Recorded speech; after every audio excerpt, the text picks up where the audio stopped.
अस्सलामुअलैकुम, welcome to learning mathematics with sir Sheroz. आज हम क्लास 8 का चैप्टर नंबर 7 पढ़ेंगे जिसका नाम है फंडामेंटल्स ऑफ ज्योमेट्री और उसकी एक्सरसाइज 7.1 के remaining question number 4, question number 5 and question number 6 को सॉल्व करेंगे। तो आइए हम अपनी एक्सरसाइज 7.1 के रिमेनिंग क्वेश्चंस को कंटिन्यू करते हैं। Exercise number 7.1, question number 4, AB parallel CD and EF intersects them at point G and H respectively. Identify the angle which is. AB line जो है वो पैरेलल है CD के और उसको E और F जो लाइन है वो इंटरसेक्ट कर रही है। जो इंटरसेक्टिंग जो पॉइंट है आपके उनको जो हमने नाम दिया है वो G और H का नाम दिया है। आपको यहाँ पर कुछ एंगल्स दिए गए हैं, उससे आपने उसको क्या करना है, आइडेंटिफाई करना है। पार्ट 1 है congruent to angle GHC as corresponding angle. पहले में आपको जो मालूम करना है वो कोरेस्पॉन्डिंग एंगल को मालूम करना है। पार्ट 2 है congruent to angle GHC as alternate angle. Second part में आपने अल्टरनेट एंगल को फाइंड करना है। थर्ड पार्ट है congruent to angle GHC as vertically opposite angle. Part third में जो है आपने वर्टिकली अपोजिट एंगल को फाइंड करना है। पार्ट 4 है supplement of angle GHC। Part A is the interior angle on the same side of transversal. Part B है as the exterior angle adjacent to it. Part C है as an exterior angle adjacent to it. आपको part 4 में supplement जो दिया गया है angle GHC दिया गया है। इसमें पार्ट A जो बताया गया है इसमें आपने इंटीरियर एंगल बताना है ऑन सेम साइड, यानी कि ट्रांसवर्सल जो होगा वो आपने बताना है। पार्ट B में जो एक्सटीरियर एंगल आपने बताना है, ठीक है। जो बराबर वाला एंगल होता है उसको हम क्या कहते हैं, एडजेसेंट, ठीक है। एडजेसेंट एंगल आपने फाइंड करके बताना है। पार्ट सी में आपने बताना है कि एक्सटीरियर एंगल का जो बराबर वाला एंगल है वो कौन सा एंगल होगा। तो सबसे पहले जो है अब यहाँ पर जो है इसके मुताबिक हम फिगर्स बना लेते हैं। इस फिगर को हम ड्रा करते हैं। सबसे पहले हमें ए बी लाइन जो है वो ड्रा करनी है। तो हमने यहाँ पर ए और बी की लाइन एक ड्रॉ कर ली। दूसरी लाइन जो इसके पैरेलल है, ठीक है, तो वो हमारी क्या है, सीधी है। तो हमने यहाँ पे दूसरी लाइन पे हमने कर ली, तो ये दोनों क्या हो गई, आपस में पैरेलल हो गई। ये ए बी लाइन आ गई और ये सीधी लाइन आ गई। फिर उसके बाद हमने कहा ई और एफ वाली जो लाइन है वो इंटरसेक्ट करे आपकी दोनों पैरेलल लाइंस को, ठीक है। ये देखें हमने इंटरसेक्ट कर दिया, इसका नाम हमने ई और एफ दे दिया। अब यहाँ पर आपके पास 2 पॉइंट्स हैं, ठीक है। पहला पॉइंट वो यहाँ पर जी है, तो हमने यहाँ पे पहले पॉइंट पे जी दे दिया। दूसरा जो पॉइंट है आपका एच है, तो हमने यहाँ पर एच दे दिया। अब आपने इस फिगर की मदद से ये आपके जो पार्ट्स जो दिए गए हैं इसको आपने बताना है कि कौन सा एंगल आपका क्या है, ठीक है। पहले में जो आपको दिया गया है कॉन्ग्रुएंट टू GHC। सबसे पहले तो कॉन्ग्रुएंट के बारे में पता होना चाहिए। कॉन्ग्रुएंट किसे कहते हैं, कॉन्ग्रुएंट कहते हैं इक्वल को, ठीक है। यहाँ पर जो आपने मालूम करना है वो कोरेस्पॉन्डिंग एंगल को मालूम करना है। कोरेस्पॉन्डिंग एंगल क्या है, जिसमें सेम साइड हो, ठीक है, उसको आपने मालूम करके बताना है। अभी आप देखें यहाँ पर जो एंगल दिया गया है वो क्या दिया गया है, GHC। आपका ये देखें GHC, ये एक साइड है, तो इसी की जैसी आपने दूसरी साइड मालूम करके बतानी है। तो इस साइड पे देखें आपकी क्या आ रही है, AGE, ये सेम साइड है आपकी। तो हम यहाँ पर इसको लिख सकते हैं इसके सॉल्यूशन में कोरेस्पॉन्डिंग एंगल आपको जो गिवन कौन सा एंगल है, एंगल GHC इज इक्वल है एंगल AGE। ये देखें जिस तरीके से GHC बन रहा है सेम ऐसे आपका ये बन रहा है AGE, ठीक है। तो ये आपका पार्ट 1 सॉल्व हुआ। पार्ट 2 है congruent to angle GHC alternate angle. Alternate angle जो होते हैं लाइक अ जिगजैग होते हैं, ठीक है। तो यहाँ पर भी आपको एक एंगल गिवन है GHC, देखिए आपको ये गिवन है यहाँ पे GHC, ठीक है। ये आपका ऐसे बन रहा है। अब इसी तरीके से आपको इसका अल्टरनेट एंगल बताना है, तो क्या बनेगा आपका, ये जिगजैग बन गया, देखिए BGH, ठीक है। ये क्या बन गया, इसका अल्टरनेट हो गया। देखिए हमने यहाँ पे क्या लिख दिया, पार्ट 2 में alternate angle GHC is equal angle BGH। तो ये आपका पार्ट 2 भी सॉल्व हुआ। इसी तरीके से पार्ट 3 है congruent to angle GHC as vertically opposite angle. अब आपने यहाँ पर जो है अपोजिट एंगल जो है वर्टिकली वो बताना है, ठीक है। आपको एंगल जो गिवन है वो है GHC, पार्ट थर्ड में भी आपको ये गिवन है, देखें GHC। अब यहाँ पर वर्टिकली अपोजिट क्या हो जाएगा आपका, ये हो जाएगा DHF। ये ऐसे था आपका, अब इसका अपोजिट क्या हो रहा है DHF। देखिए हमने यहाँ पे क्या लिखा है, part third vertically opposite angle GHC is equal है एंगल DHF। तो ये आपका पार्ट थर्ड भी सॉल्व हुआ। पार्ट फोर है सप्लीमेंट ऑफ GHC, ये आपका सप्लीमेंट है GHC, ठीक है। इसमें आपको पार्ट ए दिया गया है, A the interior angle on the same side of transversal. Interior angle यानी अंदर के जो एंगल होते हैं वो। अब ट्रांसवर्सल क्या होते हैं, ये ट्रांसवर्सल हम उस एंगल को कहते हैं जब दो एंगल आपके सेम साइड पर हो, इंटीरियर, उसको हम क्या कहते हैं ट्रांसवर्सल कहते हैं। अब यहाँ पे आपके पास जो एंगल जो गिवन है सप्लीमेंट में वो है एंगल GHC, इसमें आपने इंटीरियर एंगल बताना है। तो आपके पास जो गिवन है एंगल वो है GHC, तो अब इसका आपका इंटीरियर एंगल क्या बनेगा, ये बनेगा AGH। तो हमने देखा पार्ट फोर का ए पार्ट जो लिखा है एंगल AGH। अब इसी तरीके से पार्ट बी देख लें, इसमें लिखा हुआ एक्सटीरियर यानी बाहर के बराबर वाला, एडजेसेंट कहते हैं बराबर वाले एंगल को, ठीक है। As are exterior angle adjacent to it. तो आपके पास अभी भी यहाँ पर वही एंगल गिवन है, क्या है GHC, क्या गिवन है GHC। तो अब आपने जो उसके बाहर का जो एंगल बताना है वो कौन सा बताना है, वो है GHD। कौन सा आ गया GHD, ये बाहर का आपका एंगल आ गया। देखिए पार्ट बी एंगल GHD। इसी तरीके पार्ट सी है, इसमें लिखा as an exterior angle adjacent to it. अब आपने क्या बताना है, इसका एक्सटीरियर एंगल बताना है एडजेसेंट, ठीक है। तो वो क्या है आपका, ये देखें CHF, इसका ये एक्सटीरियर बाहर वाला एंगल आ गया बराबर का। तो ये हमने इस पार्ट सी का जो आंसर लिखा है क्या लिखा है एंगल CHF। तो ये आपका क्वेश्चन नंबर 4 कंप्लीट हुआ। तो आइए इसके बाद का जो क्वेश्चन है उसको अब हम सॉल्व करते हैं। Question number 5, solve for x y z and find the angle in each case when L parallel M and P parallel Q। यहाँ पर जो है आपने x y और z को क्या करना है, सॉल्व करना है और एंगल को फाइंड करना है।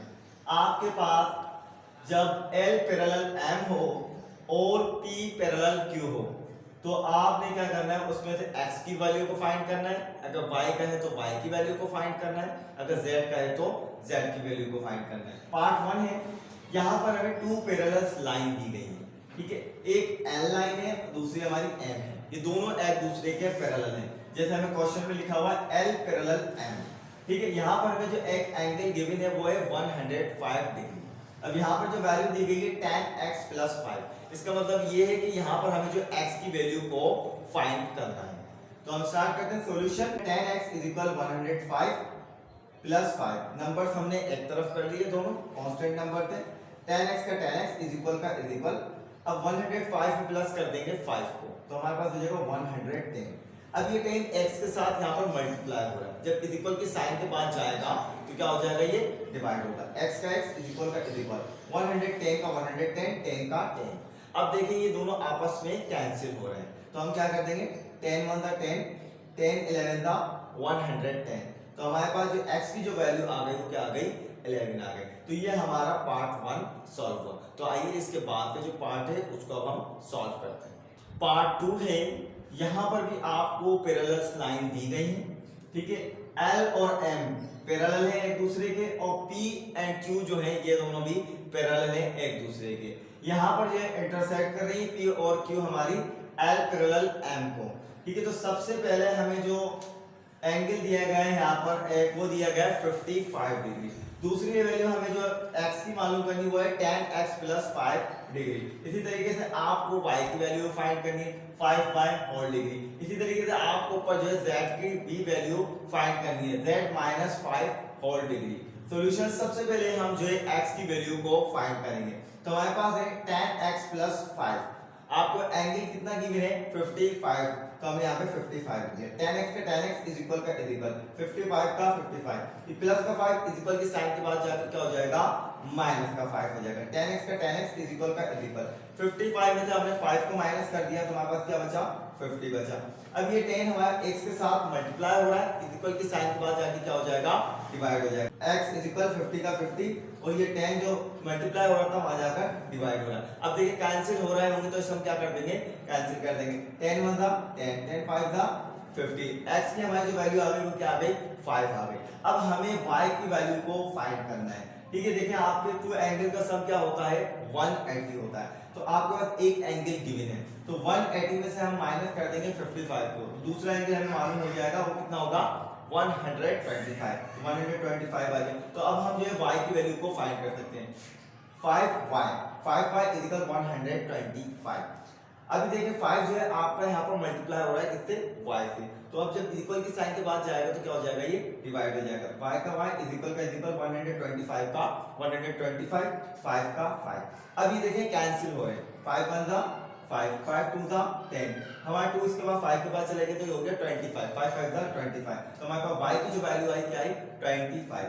अब इसी तरीके से हम z जो है हमारा उसकी वैल्यू को हमें फाइंड करना है। ठीक है, तो हमारे पास वही टू एंगल्स का हम क्या करेंगे, सम कर लेंगे। टू एंगल्स का जो सम आता है 180 आता है। 180 में से हम माइनस कर देंगे 55 को। जब हमने माइनस किया तो हमारे पास जो वैल्यू है कितनी आई, 125। अब हम z की वैल्यू जो है आसानी से मालूम कर सकते हैं। ठीक है, z -5 था तो -5 इज इक्वल 125 का 125।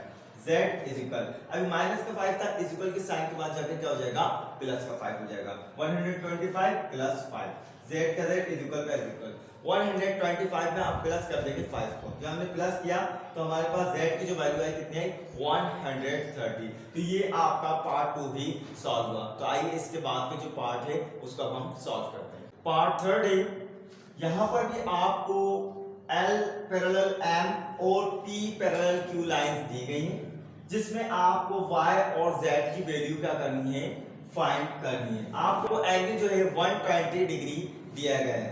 सॉल्यूशन, सबसे पहले हम y की वैल्यू फाइंड करेंगे। y minus 15 is equal angle कितना है, 120, तो 120। y का y इज इक्वल 120 का 120। ये माइनस का 15 था, इज इक्वल के साइन के बाद जाकर क्या हो जाएगा, प्लस का 15। y का y इज इक्वल 120 में आप प्लस कर दें 15 को। जब हमने प्लस किया तो हमारे पास y की जो वैल्यू हो गई वो कितनी हो गई, 135। इसी तरीके से अब z की आप वैल्यू फाइंड करेंगे। आपके पास z plus 15 is equal angle कितना, 120 तो 120। z का z इज इक्वल 120 का 120 प्लस का 15 था, इज इक्वल के साइन के बाद जाके क्या हो जाएगा, माइनस का 15। z का z इज इक्वल 120 में से हम माइनस कर देंगे 15 को। जब हमने माइनस किया तो z की जो वैल्यू हो गई हमारे पास वो हो गई 105। तो ये हमारा पार्ट 3 सॉल्व हुआ और हमारा क्वेश्चन नंबर 5 भी कंप्लीट हुआ। तो आइए इसके बाद के जो क्वेश्चन है उसको अब हम सॉल्व करते हैं। Question number 6, AB parallel DC and AD parallel BC. Find the measure of angle XYZ. यहाँ पर AB जो पैरेलल है वो DC के पैरेलल है और AD जो पैरेलल है वो BC के पैरेलल है। यहाँ पर जो आपने फाइंड करने हैं वो XYZ एंगल को फाइंड करना है। या आपको एक फिगर दे दी गई है, ये AB है और ये आपकी CD है, ये दोनों एक दूसरे के पैरेलल है और ये आपकी जो है AD और ये इसी तरीके से आपकी BC, ये एक दूसरे क्या है, पैरेलल है। तो यहाँ पर आपको जो एक एंगल जो गिवन है वो 100 का गिवन है। एक एंगल आपके पास x है, एक एंगल आपके पास y है और एक एंगल आपके पास z है। तो आपने इन तीनों एंगल्स की जो वैल्यू जो है उसको फाइंड करना है। सॉल्यूशन, सबसे पहले हमें ये पता होना चाहिए कि हमारे पास टू एंगल्स का जो सम होगा वो कितना होगा, 180 डिग्री होगा। तो यहाँ पर देखें आपके पास 100 जो है एंगल गिवन है, तो आप क्या करेंगे, आपने 180 में से माइनस कर देंगे 100 को, तो आपके पास जो वैल्यू आएगी वो क्या आएगी, 80 आ जाएगी। तो x की वैल्यू क्या हो जाएगी, आपकी 80 हो जाएगी। क्यों, क्योंकि आपने इसको फाइंड किया है। ठीक है, इन दोनों एंगल से जब हमने सम किया 180 आया, 180 में से हमने 100 को माइनस कर दिया तो हमारे पास x वाले एंगल की वैल्यू फाइंड हो गई। तो x इज इक्वल किसके हो गया, 80 के। अब देखिए x के अपोजिट जो एंगल आ रहा है वो z आ रहा है। x की जो अपोजिट एंगल आ रहा है वो कौन सा आ रहा है, z आ रहा है। तो इसका मतलब z की वैल्यू भी आपकी सेम वैल्यू होगी। तो z की वैल्यू भी क्या कहलाएगी, आपकी 80 कहलाएगी। अब इसी तरीके से देखें आपकी जो 100 एंगल जिसमें लिखा हुआ है इसके अपोजिट जो है वो y एंगल आ रहा है।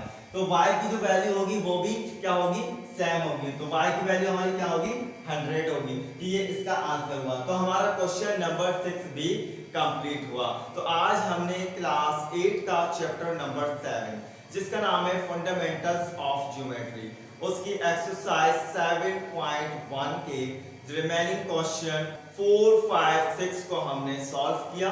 अगर इसमें आपको कुछ भी समझ में ना आया हो तो आप हमें कमेंट सेक्शन के अंदर जाकर कमेंट करके मालूम कर सकते हैं। जब तक के लिए मुझे इजाज़त दीजिएगा। अल्लाह हाफिज़।